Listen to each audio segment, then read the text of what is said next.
if Trump presses harder, if he doesn't allow these economic business projects to dominate his political agenda, in this case, they would have to. Russia now is in no situation to argue with Trump. Like it would be crazy. Hello and welcome to Frontline for Times Radio with me, Kate Chabot. And this time we're joined by a political consultant and former speechwriter for Vladimir Putin, Abbas Gallyamov. He wrote for Putin when he was president and prime minister, 3 years in total.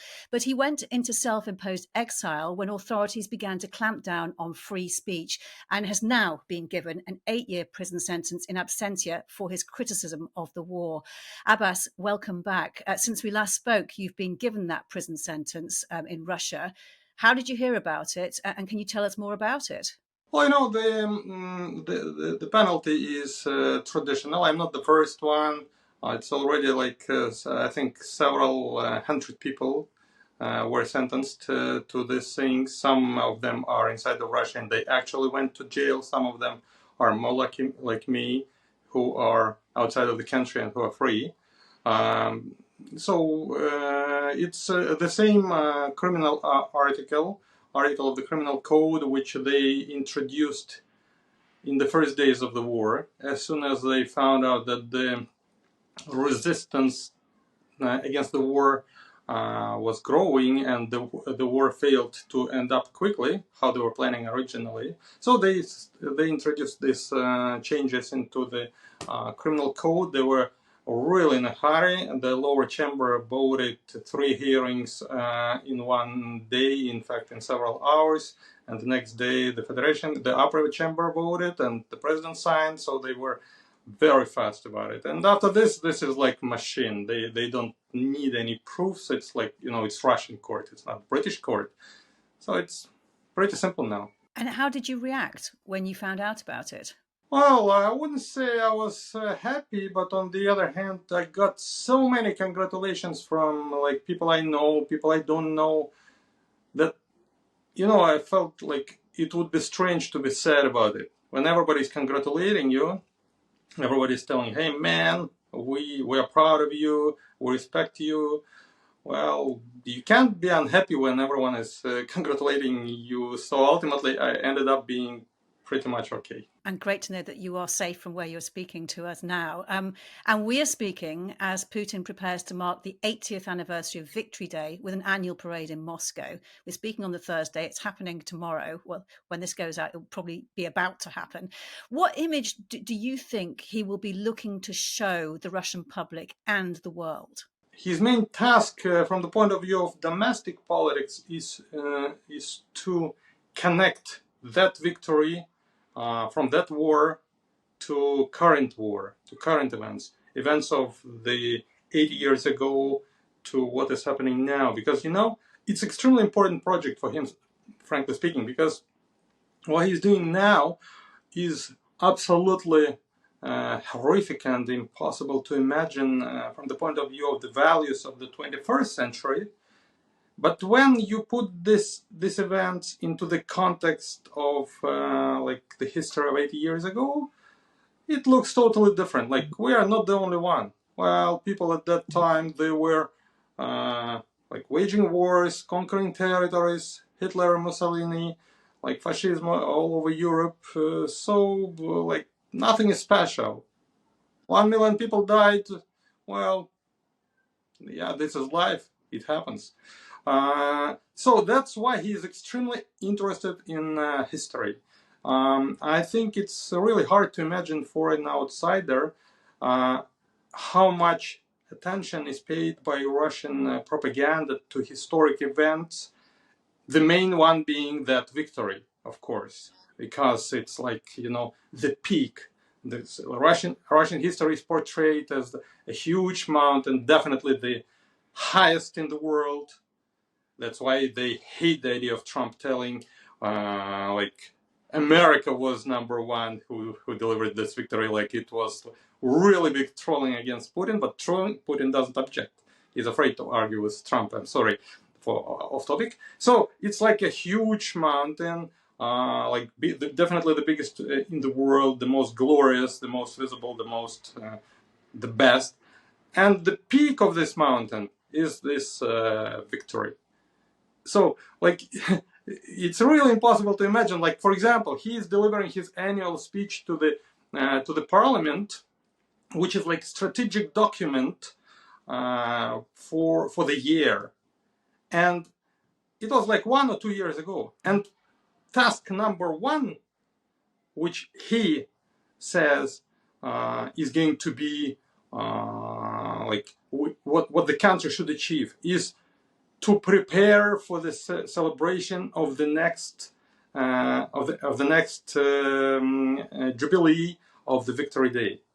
Like, really, it's literally like this. He really believes that the main task of the country is to celebrate nicely this victory. Like, he is going forward with his head turned back. He is living with the past, and he wants the whole country to do like this. Again, this is very functional. It's not that he is just crazy.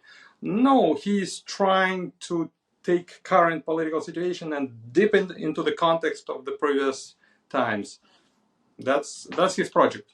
And the former defense minister, now Russian Security Council Secretary Sergei Shoigu, wrote a personal comment piece for a Russian government paper ahead of Victory Day. And he tried to draw on Russia's defeat of the Nazis during the Second World War to justify the full-scale invasion of Ukraine. It is a familiar line, isn't it?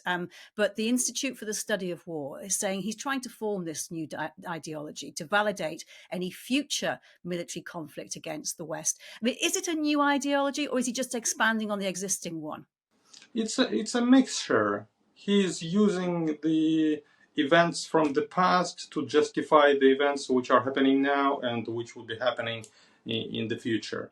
Just the main idea is to make Russians believe that they are surrounded by enemies, that the outside world is the enemy, so they should all rally together around Putin.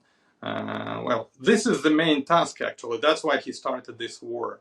He was facing serious domestic troubles. His ratings were going down. Like, in 2015, his approval was 70.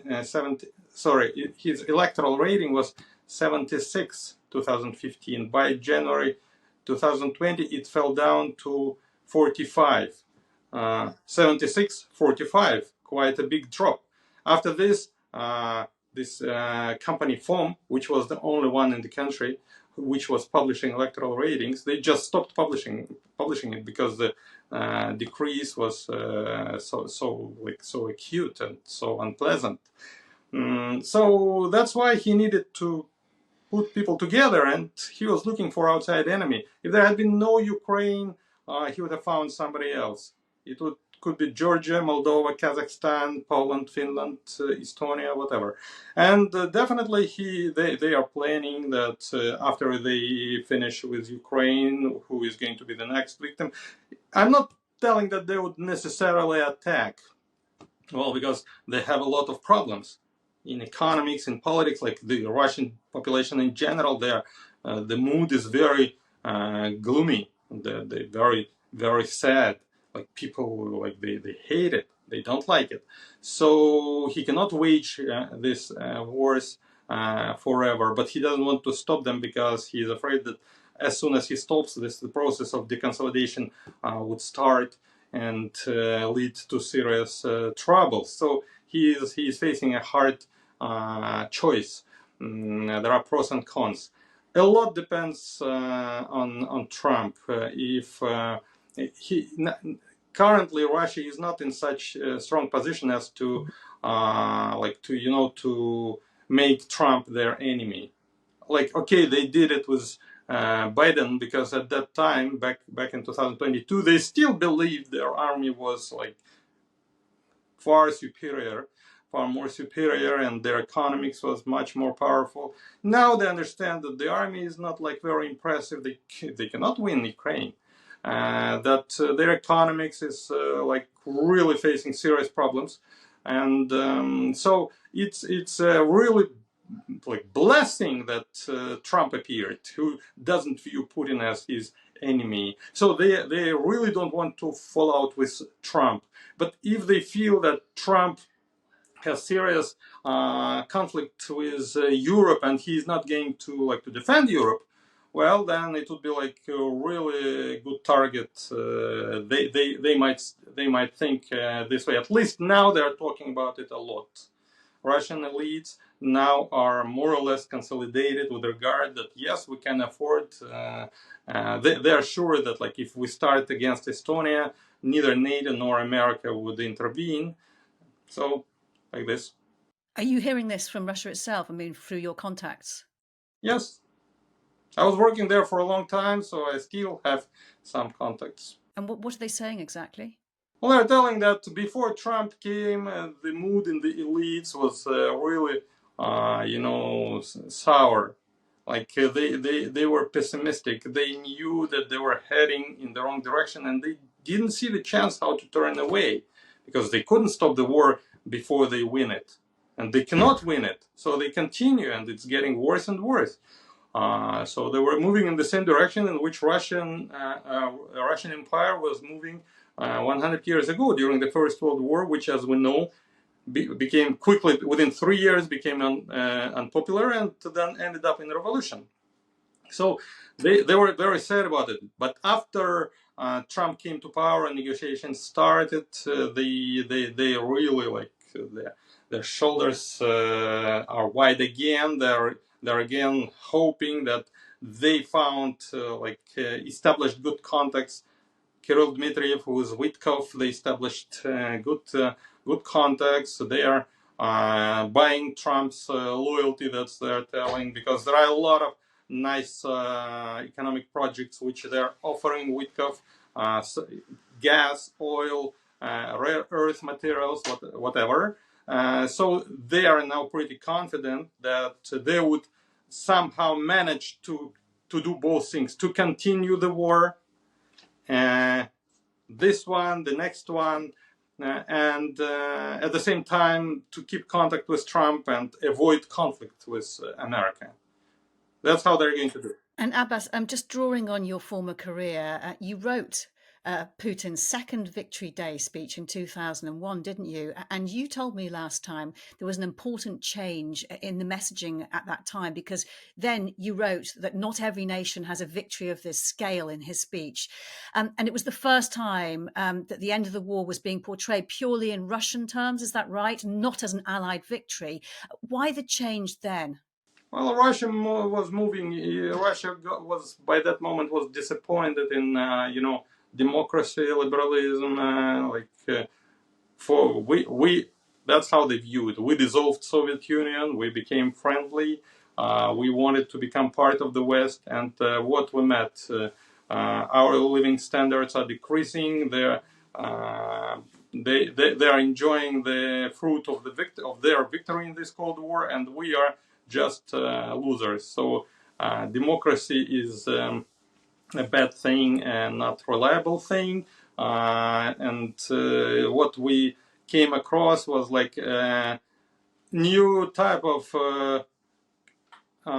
Western colonialism, which is hidden by under the guise of democracy. So we don't need West. We're turning away from the West. We're disappointed. That was the feeling. And Abbas, I know you're not happy when you look back at having written that and been part of that. Sorry, to justify myself, I would tell that I wrote it. I showed it at that time. I was a young man, so I showed it to my senior colleague. She checked it. She didn't tell anything, and then I crossed it out, like by myself.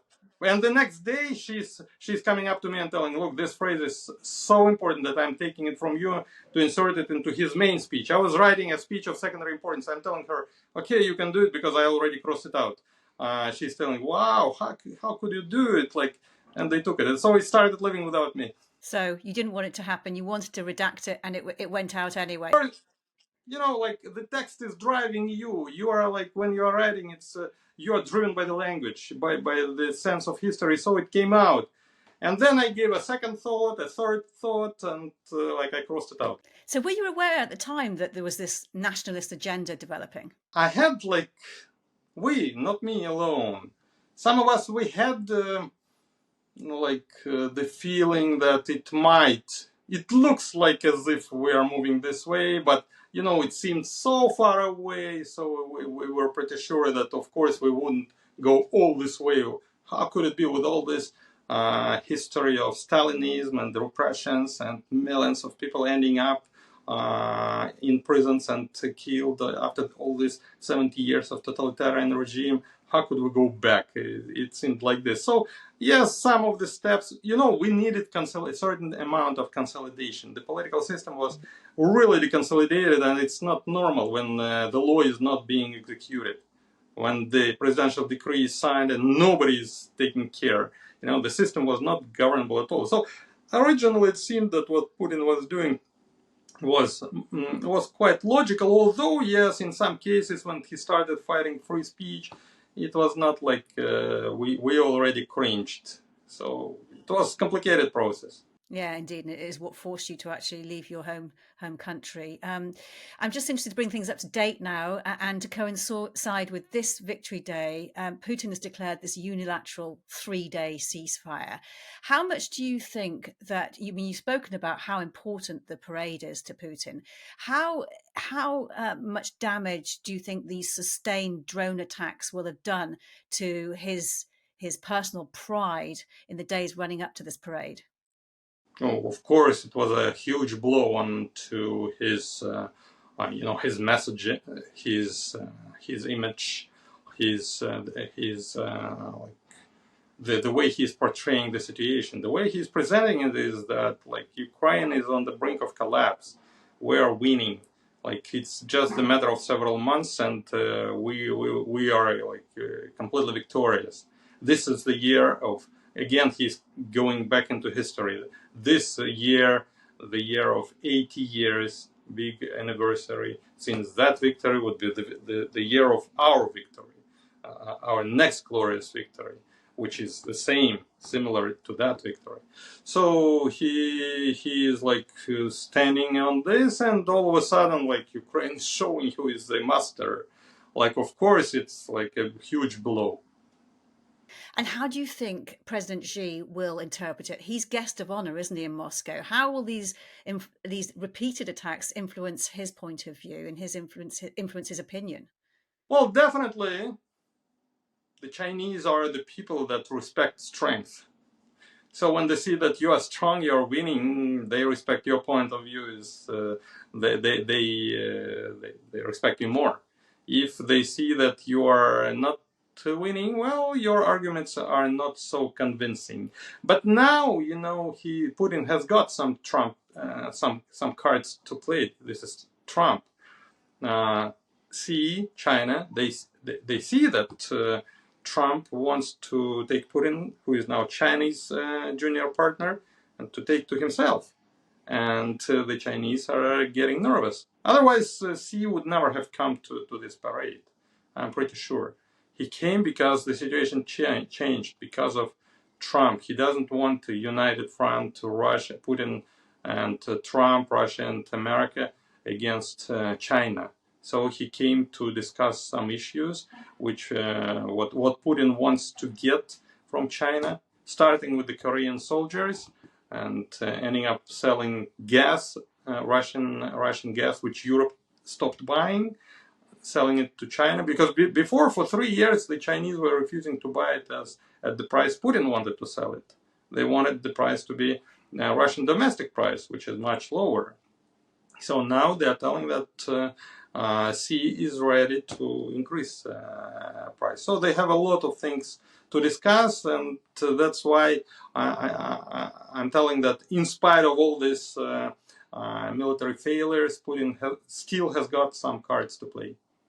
You were speaking earlier, Abbas, about how the Kremlin is trying to, as it were, sort of tempt put Trump into business and further deals beyond Ukraine, and trying to tempt him with those, like dangling a carrot almost. Why do you think at this moment the Kremlin spokesman has said a meeting between Trump and Putin is necessary, and as soon as next week potentially? Is it concerned about the influence that Zelensky is having on Trump at the moment, since the minerals deal was signed and since this best meeting yet between Zelensky and Trump at the Vatican? Well, really, the situation is very dramatic. It's like battle for Trump.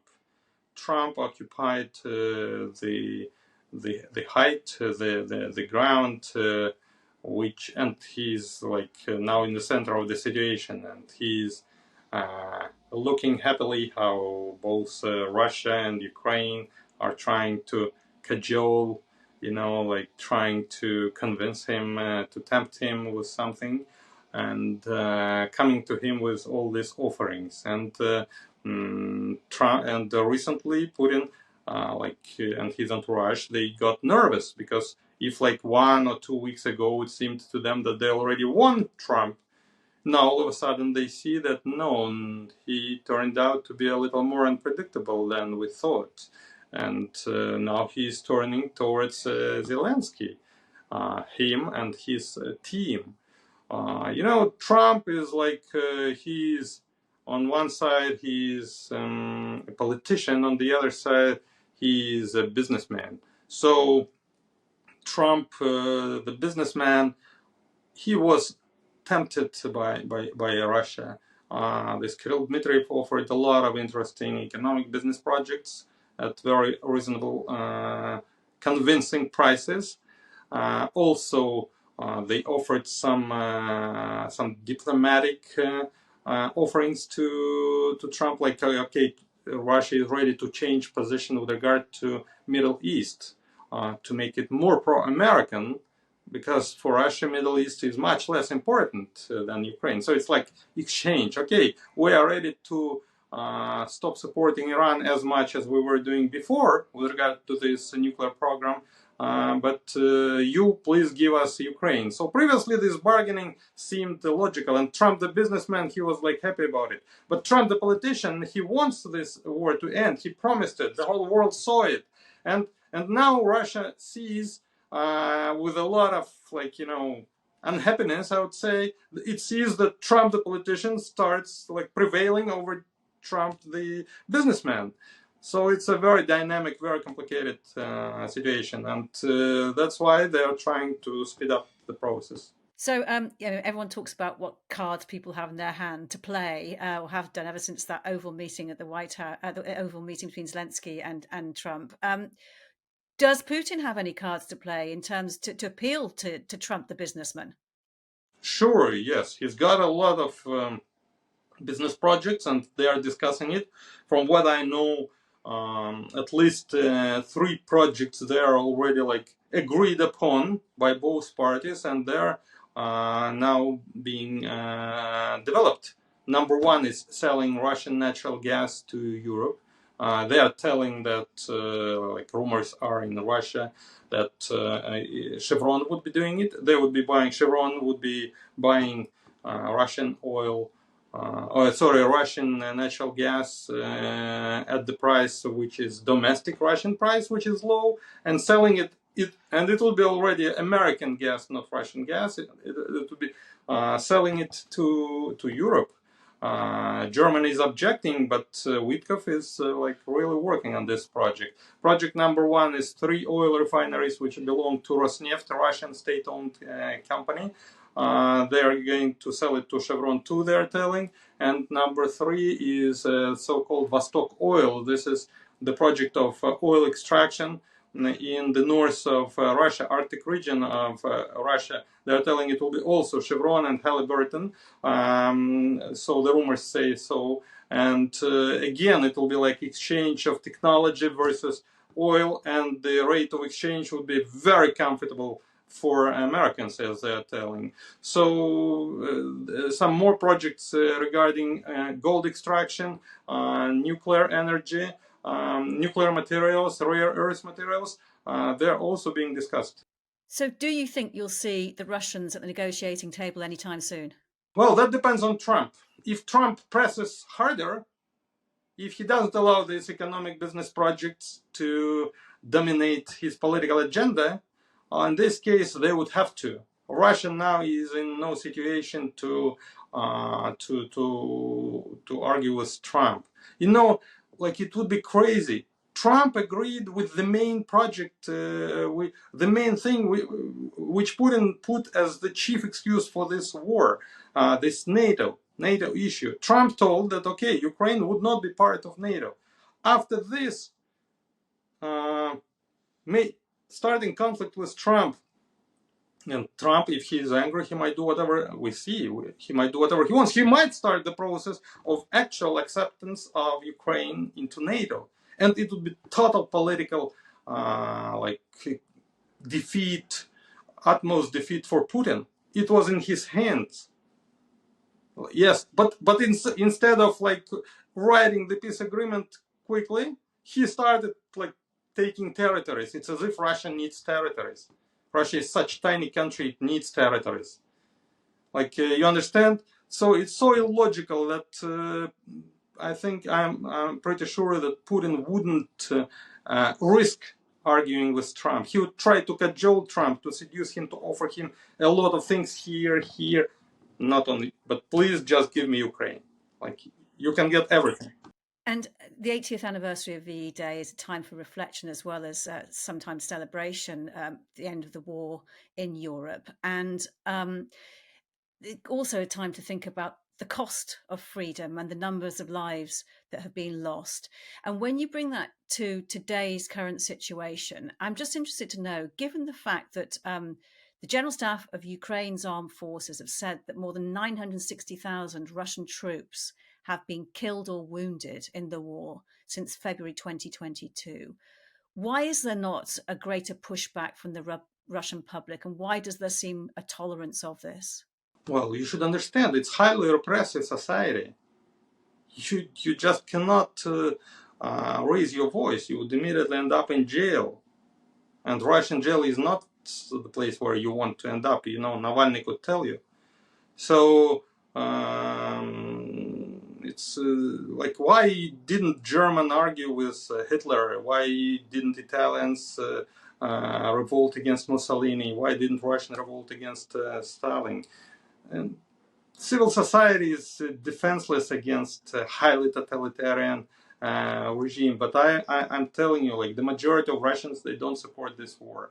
The real level of support, if there had been free elections now in Russia, as a person who was doing a lot of campaigns in Russia, I'm telling you, he wouldn't get more than 35% of votes. And out of this 35%, I would tell that at least 15 would be also you could take them away from him with the right campaign. So the core he can count on is no more than 20 now. But it's not visible from outside. Yes, because people, they're just surviving. What were they doing under Stalin's regime?